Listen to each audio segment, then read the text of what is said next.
Hello, അസ്സലാമലൈക്കും. എല്ലാവർക്കും എൻ്റെ പുതിയ വ്ളോഗിലേക്ക് സ്വാഗതം. ഞങ്ങൾ തിരുവനന്തപുരത്തേക്ക് പോയിട്ടുള്ള വിശേഷങ്ങളൊക്കെ വേണ്ടേ പറയാൻ. അപ്പം അതൊരു കണ്ടന്റ് ആക്കാമെന്ന് വിചാരിച്ചു. ഞങ്ങളൊന്ന് കോളം ബീച്ച് വരെ പോയി. അതിൻ്റെ ഒരു ചെറിയൊരു വീഡിയോ ആയിട്ടാണ് ഞാൻ പ്രശ്നം. ഞങ്ങളൊരു 5:30-6 മണിയായപ്പോൾ ഞങ്ങൾ കോവളം ബീച്ചിലേക്ക് പോയി. ഞങ്ങൾ ആദ്യം പോയത് എവിടെയെന്ന് വെച്ചാൽ ഞങ്ങൾ സൂ കാണാൻ പോയി. തിരുവനന്തപുരത്തിൻ്റെ സൂ നല്ല ഭംഗിയായിരുന്നു. അപ്പോൾ സൂ കാണാൻ പോയിട്ട് വീഡിയോ നെക്സ്റ്റ് ഇടുന്നുണ്ട് കേട്ടോ, അതും കൂടി ഒന്ന് കാണണേ. അത് കുറച്ച് ലെങ്തി ആണ്. ഞാൻ ഫസ്റ്റ് ഈ വീഡിയോ ചെയ്ത് വിടാമെന്ന് വിചാരിച്ചു. അത് ഇതിൻ്റെ അടുത്ത ഭാഗമായിട്ട് ഞാൻ വിടുന്നുണ്ട്. സൂവിൽ പോയി കഴിഞ്ഞിട്ടാണ് ഞങ്ങൾ കോവളം ബീച്ചിൽ പോയത്. ഒരു 6 മണിയായപ്പോഴത്തേന് ഞങ്ങൾ അവിടെ എത്തി. സുഖമാണ്, ബസ്സുണ്ട് എല്ലാ ഭാഗത്തേക്കും. അപ്പോൾ നമുക്ക് അതിൽ കയറിയാൽ സുഖമായിട്ട് പോവാം.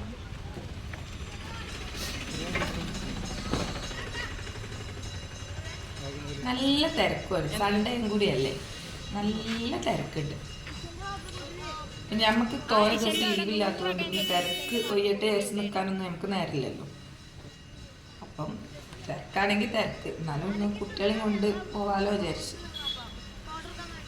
കുട്ടികളെയും കൊണ്ട് ഇപ്രാവശ്യം എടുക്കും വെക്കേഷനിലൊന്നും പോകാൻ കഴിഞ്ഞില്ല. അപ്പം എന്ത് വന്നാലും വേണ്ടിയില്ല, ഇപ്രാവശ്യം ഓലും കൊണ്ട് ഒരു ടൂർ പോകണമെന്ന് പ്ലാൻ ഉണ്ടായിരുന്നു. അപ്പം ഉമ്മയൊക്കെ അവിടെ ആയതുകൊണ്ട് ആ പോക്ക് അങ്ങോട്ടാക്കാന്ന് വിചാരിച്ചു. എല്ലാവരും കൂടി ഉണ്ടാവും. നമ്മൾ ഒറ്റയ്ക്ക് തനിച്ച് പോകുമ്പോൾ അതൊരു രസമല്ല. എല്ലാവരും കൂടി ഫാമിലി എല്ലാവരും ഉണ്ടാകുമ്പോൾ അതൊരു രസമല്ലേ, എന്തിനൊരു വൈബ് വേണ്ടേ. എന്നെ സംബന്ധിച്ചിടത്തോളം എല്ലാവരും ഇങ്ങനെ ആയിക്കൊള്ളണമെന്നില്ല കേട്ടോ. എന്നെ സംബന്ധിച്ചിടത്തോളം എല്ലാവരും വേണം, എനിക്കതാണ് ഇഷ്ടം. അല്ലാതെ നമ്മൾ ഒറ്റയ്ക്ക് പോയി അതൊരു രസമല്ല. എല്ലാവരും കൂടി ഉണ്ടാകുമ്പോൾ അതൊരു പോക്കിനൊരു രസം ഉണ്ടാവും.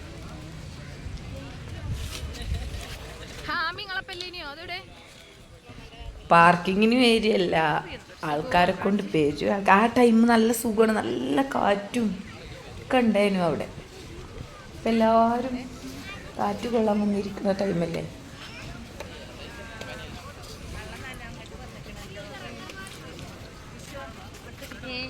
ഇറങ്ങാൻ പറ്റില്ലുണ്ടാവില്ല വേലിയർക്കും ഇങ്ങോട്ട്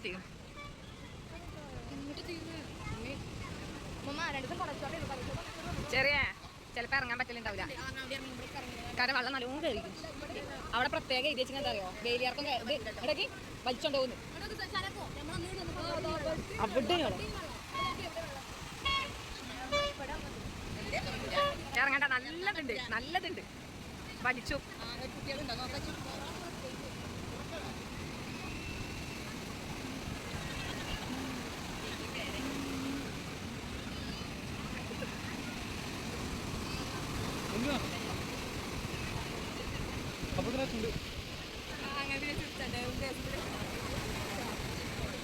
ഹലോ അല്ലേ,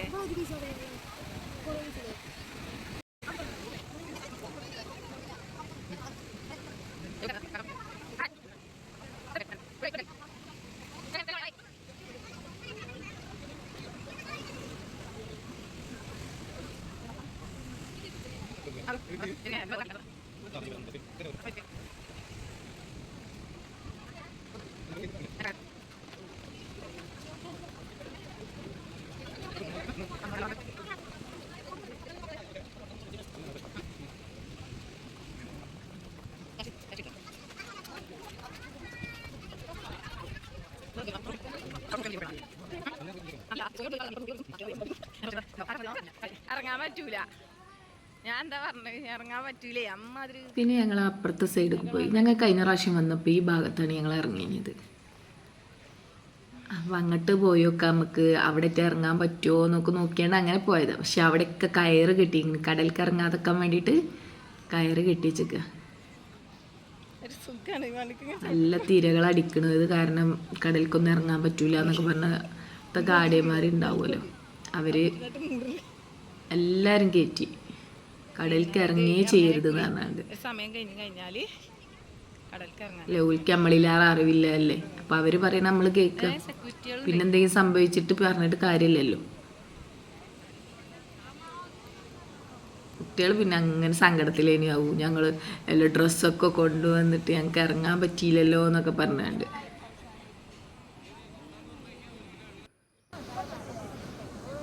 അതിൻ്റെ ഇടയിൽ ജിയൂനും ഹാമിക്കും സോനുവിനും ഇല്ല പണിയാണ്. ഓല് പറഞ്ഞ കടലിലേക്ക് ഏതായാലും ഇറങ്ങാൻ പറ്റില്ല, ഞങ്ങൾക്ക് കളിക്കാലോ പറഞ്ഞാണ്ട് മണലിൽ കളിക്കണേ ടോയ്സ് വാങ്ങിക്കൊടുത്തു. പിന്നെ അവിടുന്ന് കുറേ നേരം അവർ കളിക്കട്ടെ വിചാരിച്ച് ഞങ്ങളെല്ലാവരും അവിടെ ഇരുന്ന് കുറച്ച് ഉപ്പിലിട്ട മാങ്ങയും നല്ല ചൂടില്ല കടലയും ഒക്കെ വാങ്ങി കഴിച്ച്.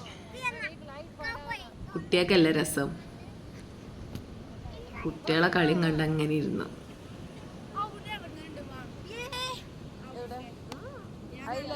ജീവനാണെങ്കിൽ മണ്ണ് കളിക്കാന്ന് പറഞ്ഞിട്ടുണ്ടല്ലോ, ഇഷ്ടമുള്ള കാര്യമാണത്.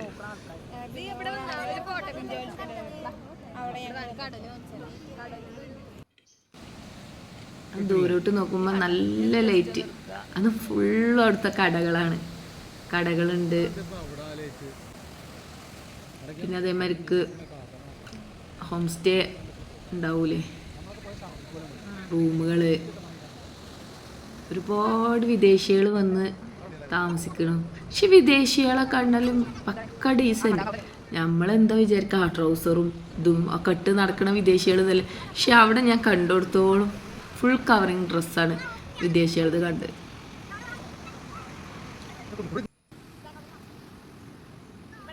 പിന്നെ അവരെ കളിയൊക്കെ ഇങ്ങനെ നോക്കി കുറച്ചു നേരം ഇരുന്നു. ചെറിയാണെങ്കിലോ ആ കുട്ടികളെ കളിപ്പിച്ച് ഐറ്റങ്ങളെ പിത്തനെയും കാട്ടി അങ്ങനെ കുത്തിർക്കും.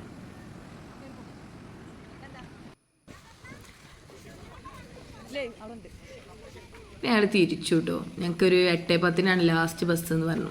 അപ്പോൾ ഒരു 7:50 കണ്ടായപ്പോൾ ഞങ്ങൾ നമുക്ക് പോവെന്ന അല്ലെങ്കിൽ ബസ് കിട്ടിയിട്ടില്ലെങ്കിലോ എന്ന് പറഞ്ഞാണ്ട് പിന്നെ എളുപ്പം അവിടെ തിരിച്ചു.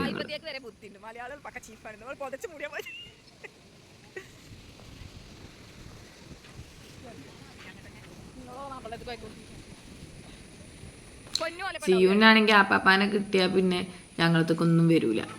ഓക്ക് ആപ്പാപ്പാനെ തന്നെ അങ്ങോട്ട് വേണം. ഞാൻ കുറേ എടുക്കാൻ നോക്കും, ഞാൻ ആപ്പാപ്പാൻ്റെ കുട്ടിയാണ് പറയും. പിന്നെ ഓല് രണ്ടാളും അങ്ങനെ മുന്നിൽ പോയി. ഓക്കറിയാം ആപ്പാപ്പാനോട് എന്ത് പറഞ്ഞാലും വാങ്ങിക്കൊടുക്കുന്നില്ലത്. അപ്പോൾ പിന്നെ ഓള് സോപ്പിട്ട് കൂടുകയാണ്. അതാണ് ഒക്കെ നെക്കണ ബാഗ് വേണമെന്നാണ്. ചെറുക്കാണെങ്കിൽ മനസ്സിലാവണില്ല എന്ത് സാധനം ചോദിച്ചു എന്നോട്. എന്താ ഓളി നെക്കണ ബാഗ് പറഞ്ഞു. എന്താ പോപ്പിൻസോ അങ്ങനെ എന്തൊരു ബാഗില്ലേ, ഹോളായിട്ടില്ലേ, ആ ബാഗിനാണല്ലോ പറയണത്. ഓളോ 2-2.5 വയസ്സായിട്ടുള്ളൂ. ഓക്കെല്ലാവരും ഈ കാർട്ടൂൺ കണ്ടിട്ടേ ഓളധികവും അങ്ങനത്തെയൊക്കെ കാർട്ടൂൺസാണ് കാണുക. അപ്പം അതിലോരോന്ന് കാണുന്നതാണ് കുട്ടി ചോദിക്കണത്. ചെണ്ട വേണം, ബാഗ് വേണം. ആ കടലിൽ അത് ഒരു ടോയ്സ് കൊടുത്തില്ലേ വാങ്ങിക്കൊടുത്തത്, അത് ഓള് പറഞ്ഞിട്ട് വാങ്ങിയതാ. എനിക്ക് മണ്ണ് മാന്തണത് ടോയ്സ് വേണമെന്ന് പറഞ്ഞാണ്ട്. നമ്മളൊക്കെ ചെറുപ്പത്തിലില്ലെന്ന് കക്കളി, കൊത്തക്കല്ല് അങ്ങനത്തെ ഒക്കെ കളികളാണ്. പക്ഷെ കുട്ടികൾ ഫുള്ള് കാർട്ടൂണും TV-യും ആ ലോകമായി മാറി.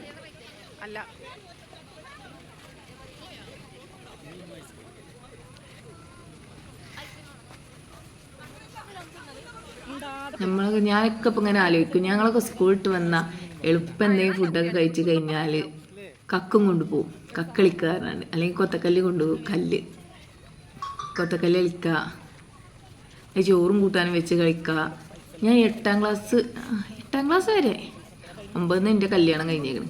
അപ്പോൾ 8ാം ക്ലാസ് വരെ ഞാൻ കളിച്ചിക്കണ്. നല്ല ഓർമ്മയുണ്ട്. പക്ഷെ ഇപ്പോഴത്തെ കുട്ടികളൊക്കെ ആര് കളിക്കണം? ചെറിയ ഏതെങ്കിലും മക്കൾ കളിച്ചെങ്കിൽ ആയി, അല്ലെങ്കിൽ ഒക്കത്തിൻ്റെ കയ്യിലും ഫോൺ.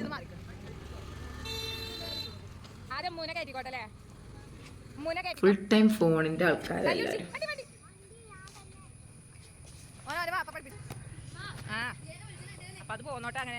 കുറച്ച് ബസ് സ്റ്റാൻഡിലേക്ക് എത്തണമെങ്കിൽ കുറച്ച് അങ്ങോട്ട് നീളം നടക്കാൻ തന്നെ ഉണ്ട്. അതൊരു 1.5 കയറ്റാണ്. ഞങ്ങൾ കുറച്ച് നേരം നടക്കും നിൽക്കും അങ്ങനെയാണ് കയറിയിരിക്കുന്നത്. ഇറങ്ങാൻ ഞങ്ങൾക്ക് പെട്ടെന്ന് ഇറങ്ങാം, പക്ഷേ കയറൽ സീനാണ്.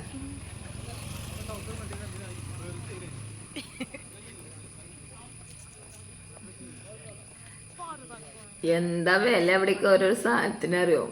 നമ്മളിങ്ങനെ ചോദിച്ചു നോക്കി ഓരോ സാധനം, ഫ്രൂട്ട്സ് ആട്ടെ, ബേക്കറി.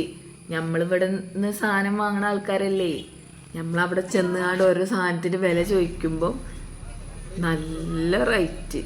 ഒന്നും വാങ്ങിയിട്ടില്ല. കുട്ടികളെന്തെങ്കിലും പറഞ്ഞാൽ ഞങ്ങൾ നാട്ടിൽ നിന്ന് വാങ്ങിത്തരാം, ഇവിടെ ഒട്ടുക്കത്തെ വിലയാണ് പറയും. പേട്ടകത്തിൻ്റെ ബസ് കിട്ടിയിട്ട് ഞങ്ങൾക്ക് പിന്നെ ഒരു 9:30 ആയപ്പോഴത്തേക്കും ഞങ്ങൾ വീട്ടിലും എത്തി. ഇനി അടുത്തൊരു വ്ളോഗായിട്ട് ഞാൻ വീണ്ടും വരാം. സപ്പോർട്ട് ചെയ്ത് ലൈക്ക് ചെയ്യണേ, സബ്സ്ക്രൈബ് ചെയ്യണേ.